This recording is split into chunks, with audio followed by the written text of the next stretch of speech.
C'est essentiel. Pourtant, tu parles Dans les prochains jours, les 400 000 inscrits. Pour que le numérique... Et de protéger les libertés individuelles. Bonjour. Vous dites que nous avons besoin de clarté pour dire ce qu'est le droit, mais également nous avons besoin de pédagogie. L'école a donc une mission essentielle. L'école a une mission essentielle. L'école ne peut pas tout, mais dans l'époque où nous vivons, elle a bien sûr comme mission de transmettre un savoir. Elle a aussi comme mission de former les futurs citoyens et comme mission d'éduquer finalement à la laïcité. C'est pourquoi je me réjouis des efforts qui commencent à être faits pour qu'il y ait une formation aux faits religieux, une formation laïque, c'est-à-dire neutre, indépendante, contextualisée, pour qu'on développe également tout ce qui est la formation initiale et continue des maîtres, qui est indispensable, parce qu'à la fois il faut connaître la laïcité dans les textes, mais il faut aussi savoir quoi répondre devant des questions pratiques ou des revendications pratiques qui sont faites. Et puis, ce qui me paraît extrêmement important, et c'est difficile, c'est d'associer les parents.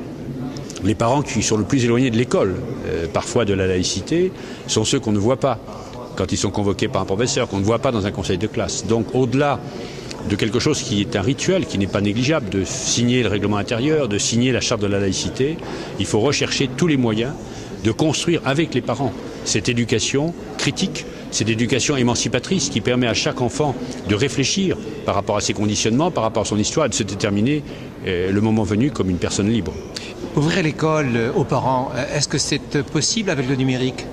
Je crois que le numérique, moi je l'ai constaté comme président de conseil général, en équipant les collèges en espace numérique de travail, est en fait une formidable opportunité d'ouvrir l'école, parce qu'à partir du moment où cet outil existe, les parents s'y intéressent, y compris pour remplir leur rôle de parents, savoir qu'est-ce qu'il y a dans le cahier de notes, comme on disait autrefois de l'élève, est-ce qu'il a été absent ou pas.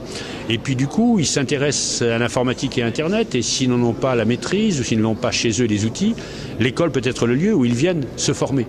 Donc c'est un outil extraordinaire pour associer les parents à la tâche de la communauté éducative. Et la formation des enseignants ?